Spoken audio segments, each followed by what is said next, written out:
Feature Friday. The freshest. Okay, so this is Keifer Sanchez and his cover of Paubaya on the Wish Bus. And this is good. This is something I've been asking actually and wondering sort of the evolution, you know, of the lads and seeing what, you know, once they become settled in other things and stuff like that. Because, you know, you're also growing up. You're also figuring out who you are and as well. You're settling in your own like styles as well. Cool, as that's what I mean. Individuals, right? So you're trying to figure out, bloody hell, you're trying to figure out your own personality. That's right. And now you also have to figure out a sound publicly. Fuck me. Yeah. So I'm very interested on this, and it's a cover. I think that's Moira's song, Paubaya, right? Yeah. I'm not sure if there's excited. other Paubayas. I don't know. I am super excited. Let's see if that it doesn't have. Español. In Spanish. Spanish. In Spanish. The Wish Bus. I love this place. It's quite lengthy. Oh, yeah. Yeah, it is that. Woo. What does Paubaya mean again? To let go. Yung walucha. 7-5. Nice hair, brother. See, this is in. What are those basses? Oh my god, I love it. Well, he's again. Probably enough time has passed for experimentation as well to happen in his own. And to be fair, they all of them, really had the vocal pedigree for a bright future. To choose whatever route they wanted to go into. Because their presence in that moment was certainly very, very cool and impressive. There was obviously, I guess, the fear that how can things evolve, but that's a good. That's a good evolution right there. there. Direction. That's a great direction.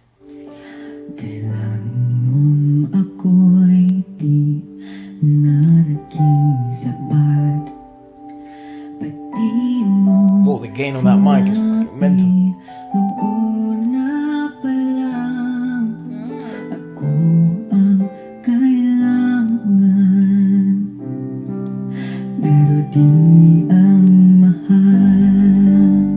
See, you're seeing definite personality choices throughout the delivery of the song, even though in the beginning of the verse it can become very speechy. Speech-like quality. Yeah, so like you can actually speak through it more than you do singing wise. So there's not a lot of melody that comes through it. That's what makes Moira so peculiar. That she's able to find melody in things that most people wouldn't. Like she finds melody in the places where melody doesn't fit. And that's what gives her that charm, right? The softness, the sing-songy quality overall, beautiful. And in this particular version, you're hearing a more of a diction forward take, a more of a emphasis on in the speech of it rather than the melody itself. And somewhat I think we're musical. So we're about to see an evolution. Like we're gonna see the choice to go into song per se, you know?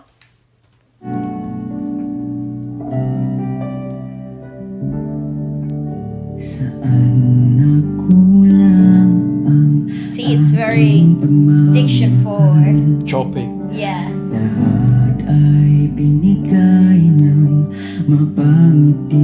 It's a good song as well. Yeah, it's a great song.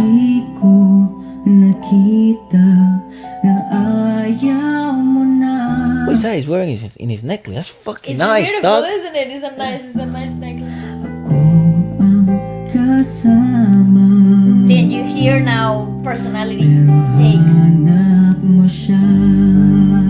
And now there's about to be a break. See, you see, now he's taking advantage of that diction to create more melody. So, in compared to what we were hearing up to this point, this is very like chopped up phrases, nothing elongated. Now he's taking advantage of the diction and certain movements, modulations of the consonants to amplify the melody itself. It's really cool. Look at it. Look at it again. You see with the M.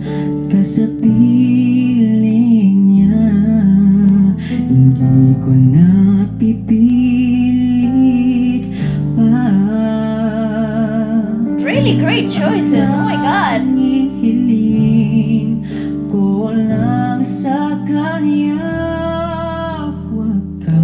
See, cool.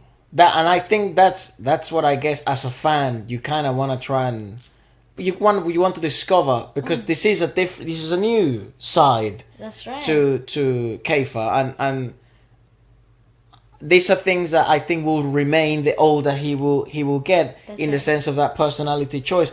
And those, what other singer would make that decision? I don't know many.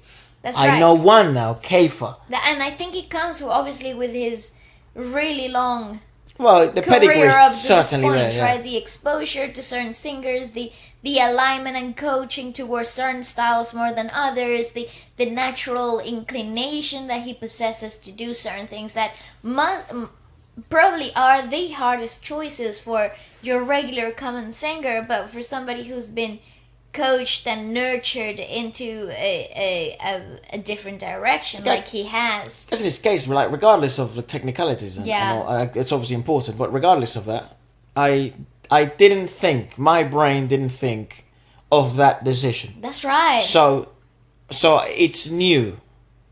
Therefore, and it's not like a mad crazy decision. It's just personality. It's how Keifer would do things. That's right. And that's obviously charming on his own. But now to me, it's like I only know one other singer that would do that, and his name is Keifer Sanchez. That's right. You know what I mean? Yeah, so when I'm feeling in a certain mood or a vibe, I will look for. You know what I mean? So absolutely. This is super interesting because you're hearing personalities, you're hearing styles, and you're seeing like you're seeing growth. I guess too, both literally and musically. No, but I mean how his brain works. Exactly. So you're seeing settling, which is that's what I really defined as growth, because sometimes it takes a lot of adjusting within yourself to find that really nicely rooted sound, like that grounding. Yeah. It's really difficult. Pull that bit back.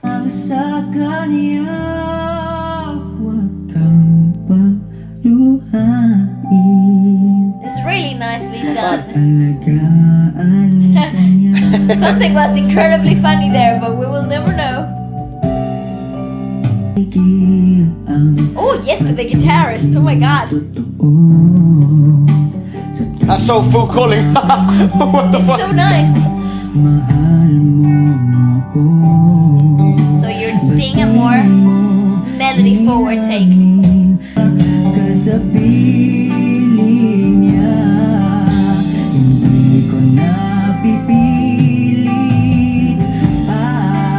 Okay, no, they're having a blast, and I want to know why they're having a blast. There's like an inner joke happening that I'm totally not catching. I'm sure when there was rehearsals going on, something in these moments would happen. I think also, just I wish these are the types of songs that actually probably not the hardest by any stretch of the imagination for a drummer. Okay. But certainly a song in which you wish you were actually a minor percussionist and not a drummer. Because you want to highlight moments in the song, not... You want sounds, and you only have 5. That's right, fair enough. And you want like 27. I see. I want a curtain. I want a big splash. I want a crash. I want a cymbal. And here, unfortunately, you only have, 3 tones, a kick drum, a snare, and a hi-hat, and then two cymbals that both sound very similar. So he's doing a very good job of creating feel and creating atmosphere. Yeah. They also did decide to go for a more band forward track. Absolutely. Which that's the only I guess concern about this song, that it very only until the end does it really evolve onto a band piece, but not even really. You could play this just with the piano, and that's it. It's game over. That's right. I mean, we've seen other people do it like that. I think yours was also just the piano, the track. I think so. Yeah, and just layers, I guess. Yeah, it had some strings though. Yeah, a string. So you could literally take away all of percussion if you really wanted to. That's right. So definitely a different take on this, but it would be so cool, and I'm sure this has become very popular for him. So I'm sure, like in any live shows or anything like that, it would be really cool to see a minor percussionist also help fill this. Like there were such good moments, and I when I heard the song, it's like there's such clean moments. Like just take for example someone like Tony from Ben and Ben. She would have like a yeah, it'd be like a playground, this type of song. You know, given the amount of instruments and instrumentalization that someone like Tony would have available. But that would be like a really interesting, I guess, I don't know, conversation for another time. But that would be like a really interesting thing to observe, how this song would be played live. This is obviously a rendition of that, so they've taken this approach. Very, very interested to see other approaches. But this is certainly a fuller approach, you know, more fills, more you know, sort of percussive, bouncy nature. Yeah, and even the take on the guitarist, it was very like Phil Collins. Yeah, it was very percussive forward, and I really like that because it's taking a lot of adhering to Keifer in this specific environment. By the way, this is like his playground, so he's very grounded, he's very confident, and it's really amplifying everything else. Every other detail in the composition that they've decided to go with. Love to know who these musicians are. Me too. Yeah, props to them. Ang tanging hiling ko lang sa kanya, huwag kang paluhain at alagaan kanya. At di ko naisip na merong hanggan. Nice. Ako yung nauna, pero siya ang wakas. At kita naman sa iyong mga mata. It's a good choice not to hit a snare. Pinili mo siya. That's right. Pinapaubaya. It's wonderful. It's wonderful. Pinapaubaya ko na sa kanya. It's obviously a rubato ending, so they're really Led leaning, by- they're really leaning by on the Keifer, boss. and it's really funny because you can tell that they're all waiting for him, and then he's feeling the pressure, so he's like, where do I go in? And it's really nice. I really like the dynamic. So it makes you feel human again, you know, and I love that because a performance of a song like this, if you didn't see it, you would hear a very freaking cohesive song, right? A very nice I wonder their cover. relationship actually. Something that it feels a little bit too good to be real. So I'm really grateful that we can see, you know, the ins of how the interaction actually works on a setting like this, because it's lighthearted and it's settled, but it's very still as well, and it's really led by him. So whatever is the surrounding will adapt to him, because he's dictating where the song goes and how the song is going to be played. And I really like that. That's a lot of responsibility, though. Certainly impressive. I think he deserves a lot of credit, and actually Definitely. all the musicians there deserve a lot of credit, because they did take some risk in sort of taking a very Rhythmic approach to such a melodic song. to such a I guess, I don't know what the fuck genre it would be, but it's a more emotional sort of soft. It's a ballad. It's a soft folk ballad. Yes, it's a folk ballad. So they decided to take a more, certainly rhythmical approach, and I think very Phil Collins-esque. I have to yeah. agree. So I think a lot of people would probably find this version the one that they would also be playing on repeat. So certainly props to that. Let us know what you thought about it. A very exciting future, and I'd love to know more about them and if any more work has been released. Goodbye. That's right. Goodbye.